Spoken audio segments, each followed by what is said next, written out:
Hi, I'm Michael Wild. This is a sculpted cat inside of ZBrush, and today we're going to be looking at using ZBrush to enhance the displacement map that we made in the last part. So I'm opening up the ZBrush and I've imported my model. I'm going to be importing the displacement that I've made from Mari here in the texture tab.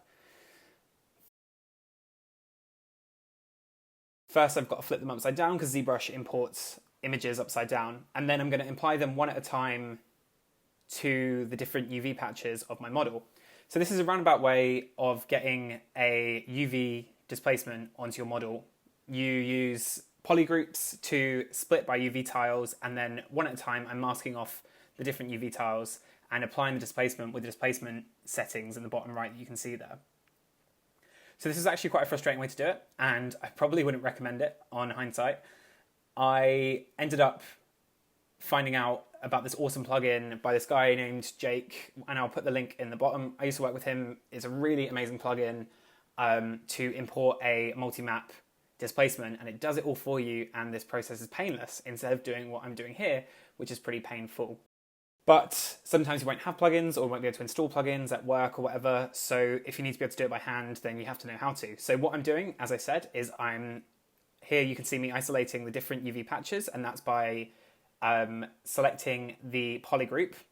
So the shortcut to isolate a polygroup is by pressing Ctrl and Shift on the keyboard and then clicking the polygroup or the UV patch, and then you can isolate it one at a time, and that way you can apply the displacement just to that patch. And then what I've done is I'm putting them all into separate layers, which I then will merge together, and that will give me a displacement on my entire mesh. So yeah, it's a little bit irksome, and especially if you're working with quite a high poly mesh, which I am, then it's quite slow. But it's important to know how to do, but I would 100% recommend the plugin, which I'll have a link to below, because my god, it is such a time saver. So yeah, here you can just see me putting in those final displacements. I'm selecting the right image patch and applying it to that. I'm making sure that the displacement amount I'm applying is the same on all of them, otherwise it won't match up. So why am I bringing this into ZBrush? Well, if I can import in my displacement from Mari, I can then sculpt on top of it, and my ZBrush sculpt can line up with that displacement that I've painted and give me much better results than me just randomly painting on the mesh. So this asset was originally sculpted inside of ZBrush. I used the Dynamesh system to create the cat from scratch, and then I retopoed it inside of there and ended up UVing it inside of Maya, using the Z-remesher and the awesome features of ZBrush. So although I don't have video of that, we're going to go through me bringing this displacement back in and then sculpting on top of that, adding some extra details that line up with the folds and the skin that I've projected, and just to give me a better render and result at the end. So here now I've merged that down by just merging the layers, and I've dialed down the strength a little bit as well because it was a little bit much. I'm just going to start sculpting on top of that. So the great thing about layers is you can turn them on and off, and it means that if you haven't used a morph target, you haven't saved a morph target earlier on, then you can just turn the layer off and then get a morph target from that. I was having some problems with my Wacom tablet, and that's just because Windows Ink was on, so I've just left that in this video to show that. Windows Ink, for some reason, really likes to mess with stuff, especially Mari and ZBrush, so I highly recommend turning that off. If you don't know how to do that, then just Google it. There's a load of people telling you how. So yeah, I'm just going over the details, for example, here the nose, and just adding on top of it, and I'm making sure to do it on a separate layer so that I can turn it off and on. And I've got my displacement in a separate layer as well. Just going in, pushing that nose in a little bit more as well because it was a little bit flat. Adding some more detail to the edges of the nose. It's quite a stylized character in a way, even though it looks realistic, so just getting that crisp edge on the nose really helps. Using the damn standard brush to just kind of accentuate these folds that I've already got in there and get them to line up with the crevices of the skin. So you can see I'm doing this on another layer as well, so I can turn this on and off, or I can duplicate it to add extra strength, or I can dial down the opacity of it as well.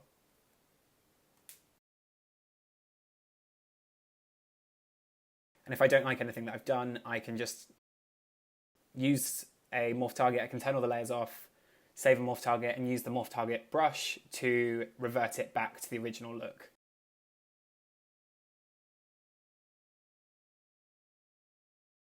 So a lot of this video is just going to be me quite a high speed sculpting through, And this isn't an overly symmetrical mesh, so in some places I'm using symmetry, some places I'm not. So at the moment I'm currently not. I didn't want this asset to look symmetrical. I'm not rigging it, I'm not doing anything like that, so symmetry isn't a huge issue. Obviously that makes everything take a little bit longer, but the result I think is a lot better because of it. So you can press X on the keyboard in ZBrush to turn on symmetry, and I do that every now and then in some bits that I know, for example, are symmetrical. And you'll see me later on as well going through and breaking up some of the folds, especially on the back of the neck, that do look quite symmetrical, by just sculpting on one side to really break up that silhouette.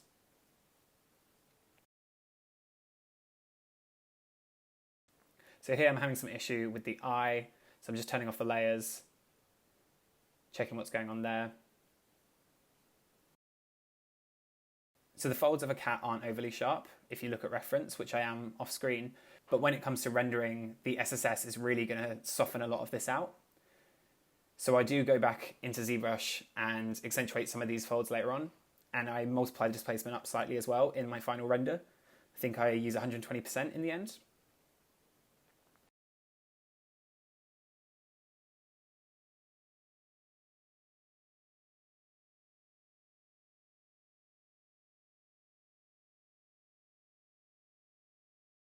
So now here you can just see me kind of going in, breaking up some of these folds on the different sides just to make sure the symmetry is a bit off. So a lot of this detail is quite subtle, but if I turn it on and off later on, then it really does show the extra detail adding. It just kind of marries the sculpt together with the displacement. So this stuff is quite important and actually kind of therapeutic as well. I think sculpting is one of my favourite things to do. With this asset as well, I'm not too bothered about the inside of the mouth because I knew I was always going to pose it with a closed mouth. So although I've got a tongue and I've got some teeth, I didn't really spend that much time on them. So the inside of the mouth, I don't sculpt too much on. Just using the standard brush. I think the brushes that I use the most are the standard, the dam standard to kind of cut into things and kind of pinch a little bit. Clay build up, that's a great one as well. And although I don't think I use it a huge amount in this. Maybe I do on the nose. The polish is a really great brush as well, as is the H polish. Maybe it's just called H polish. I'm really bad with the names. I've just got the shortcuts. Press B to bring up the brushes. ST, for example, for standard. And yeah, you just kind of, it becomes natural reflexes. Here I'm just accentuating some of the folds, making them a bit more rounded because they were a little bit flat. So here I've turned off the Mari displacement. You can see what I'm adding. So I'm breaking up these eye folds a little bit. I didn't want them to look exactly the same on both sides.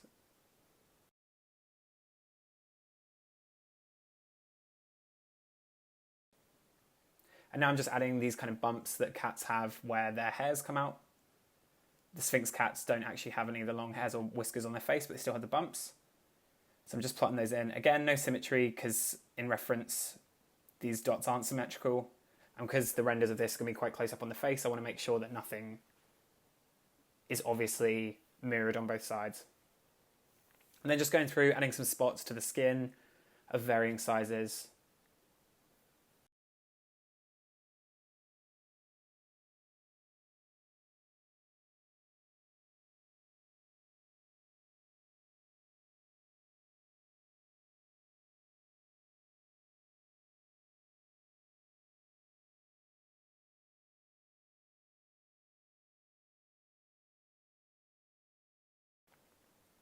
Adding some smaller ones inside of the ears, like in the reference.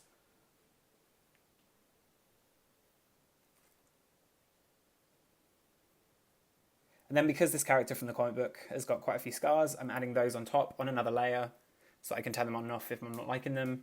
So I've got reference of facial scars up on my other screen. Just found some celebrities or people that from Google Images that I know have got facial scars. I'm using that as a reference. And so the dam standard is quite good here, but I'm just breaking up that cut that I'm putting in so it doesn't obviously look like one stroke and it looks a bit more organic.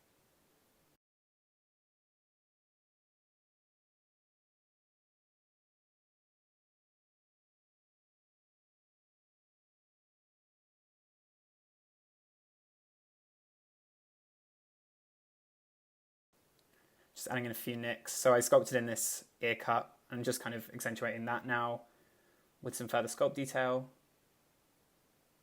And say, for example, these had been claw marks, stuff like that. So I'm putting multiple scratches next to each other. Having a look how that looks without the Mari displacement. Then I'm using the polish brush to just give that a slightly nicer edge so it doesn't look quite as soft, as if a chunk of skin has actually been torn out. And here on the nose, I've noticed that in reference, that fold doesn't go down the whole way, so I'm just filling that up a little bit, smoothing the brush out, and then further polishing that nose to make it slightly stylized, and also match some of the concepts and the comic book images of this cat.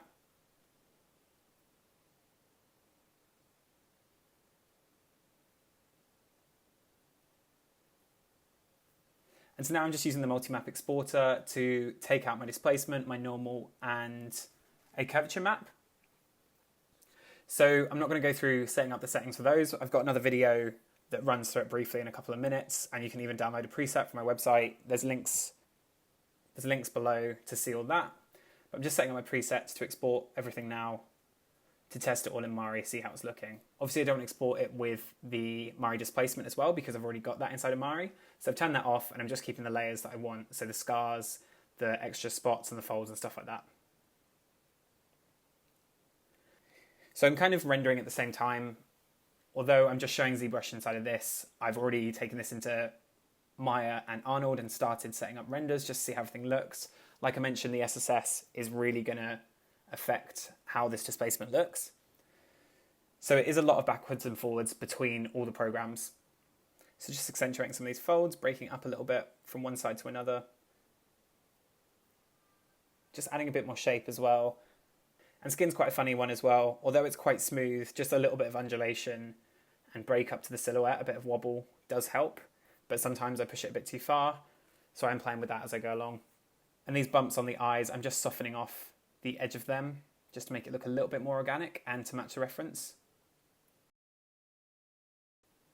So this is just me and Maya now. I'm looking through my reference. I'm realizing the face shape isn't perfect. It's a little bit too long and it's not quite matching the concept or my reference. So the good thing about ZBrush is you can make some quite easy, quick changes with the move tool.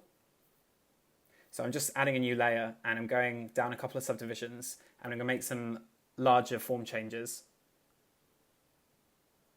I do this a couple of times and my final thing does change a little bit. The good thing is when the changes are quite small, then the UV changes are quite minor. So I'm using reference of bigger cats of prey. Is that what you call them? Is it birds of prey? Bigger cats anyway, to just check the muzzle sort of area and see how that's looking.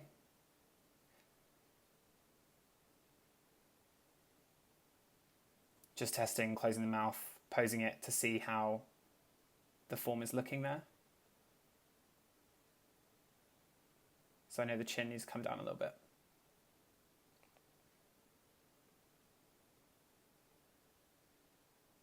So it's really important, just in VFX in general, to not be super married to your ideas. Things do change a lot and sometimes it can be tough, but never take it personally because you're always just working towards a better image.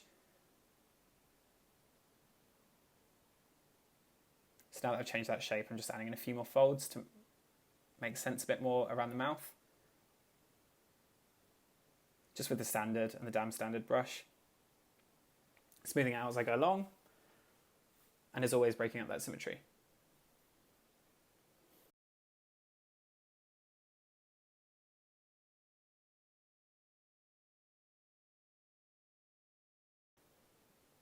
This muzzle was an especially problem area. Couldn't quite get a shape that I loved. So I changed that quite a bit.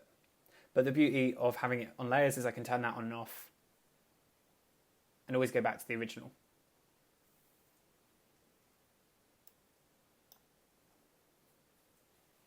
Just playing with these eye sockets as well, moving around the eyes to make sure they still fit in.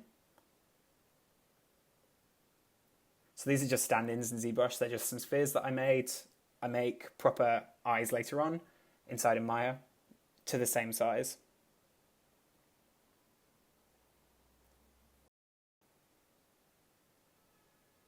So I've got that back inside of Maya now, taking the lower subdivision and I can see there's a bit of warping on the UVs with this new face shape. So I'm just relaxing those UVs. This isn't the most fun thing to do, and it can be a bit annoying knowing that your UV is changing, especially, for example, my Mari projections are going to have to change a little bit. But the earlier you can get your shape nailed down, the better it's going to be, and the less painful it will be. And also, having better UVs is going to make the painting process in general just better. So I just had to do it. And they don't change too much, thankfully. But if they did, then Mari's got transfer tools and all that jazz that you can use inside of it. That's also one of the pluses of working as procedurally as possible. So diffuse color for this, I ended up texturing quite procedurally. It's mainly using masks. So when things did change, all I had to do was update those masks rather than having to hand paint any of the projections. And a lot of those masks came from the displacement that I painted in the last video. So I only have to change one thing to get everything else to update. So here I'm just creating some maps inside of ZBrush. I'm just filling my object with black and then using the masking by cavity. I'm then going to fill everything with white that isn't masked. And that way I've got a texture that I can then export using the multi-map exporter by texture from polypaint option. Again, I've got a video on that. I'm not going to go into too much detail on that. So check that out. It is quite a short one and it's a really essential thing to know. So in this final thing, this is quite towards the end of the project. I'm just posing it inside of ZBrush. So again, on another layer, and I'm just moving the mouth because I wanted a fairly closed mouth. So blend shapes and stuff like that, if you're doing them inside of ZBrush, you'll be using layers. Because this is just a pose, then I'm not being too precious with it. I just want something that looks good. Then just using the move tool to get everything in shape. So the pose I'm going for is just a fairly neutral looking angry sort of pose. So it's just the eyes down and the mouth fairly closed.